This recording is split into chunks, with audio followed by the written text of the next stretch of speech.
Yep.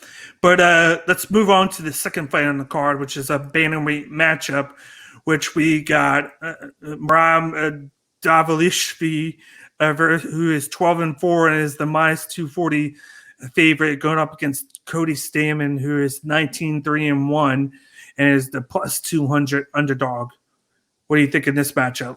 Yeah, I like this matchup a lot. Both of these guys have cardios for days. Merab is literally his nickname. He's a machine and is riding a 5-fight win streak with big wins over John Dodson and Casey Kenny.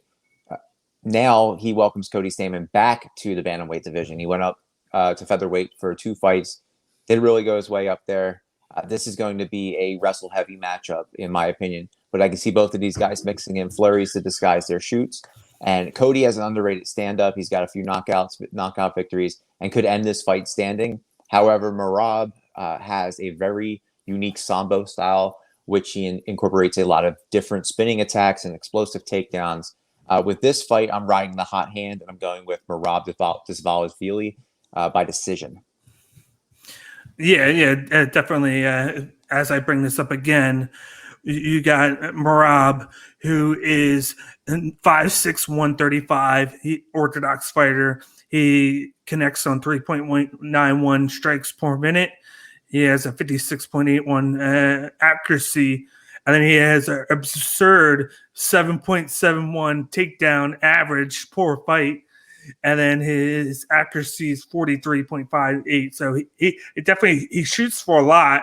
Yeah. And he connects on about half of them. And then he has a 0.29 submission average, whereas Cody Stamann is 5'6", 145.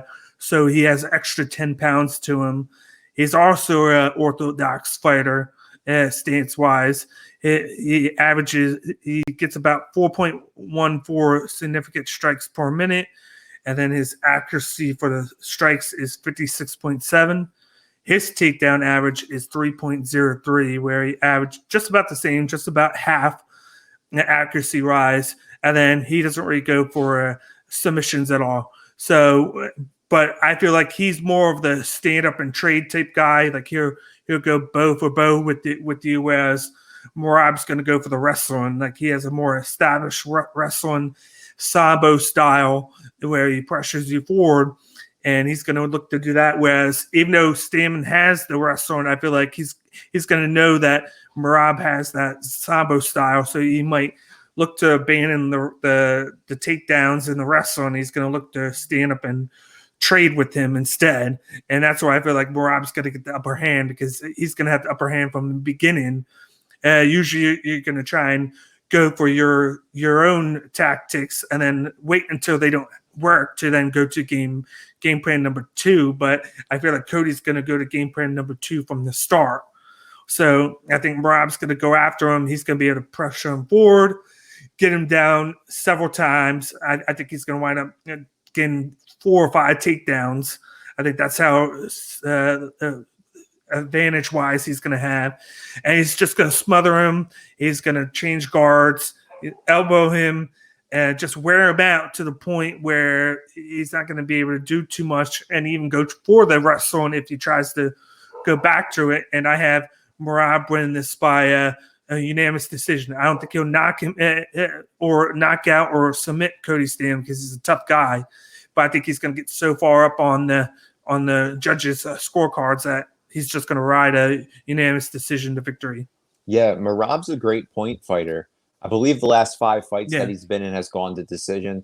He faced a guy who's really tricky in the cage last matchup against Dodson, and was really able to kind of piece together a good point win. You know what I mean?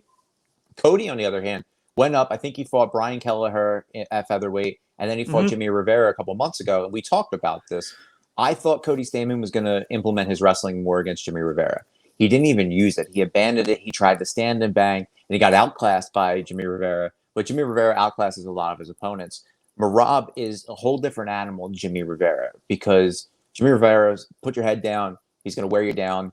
Merab's going to dance around the cage. He's going to kick your calves. He's going to do like a tornado kick. He's going to look like a Mortal Kombat character out there.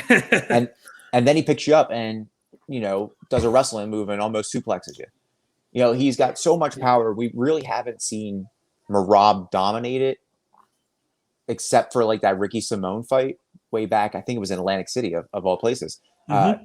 with that weird choke at the end where he was on his bike the whole time. He gets choked out, and and Ricky Simone gets that submission win. So I'm very curious to see how Matt Serra and Ray Longo have really been working with Merab in the time off. He's a training partner with Aljamain in the same division. So, that Serra Longo camp puts out a bunch of studs. So I'm curious to see if this is that next step for Merab to kind of break into, a bigger name. Not no offense to Cody Stamann, but like a top 6 opponent.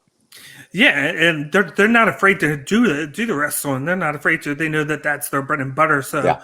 they're gonna push that against their will no matter what. Well, I feel like with Cody, like you hit the nail on the coffin right there with Jimmy Rivera.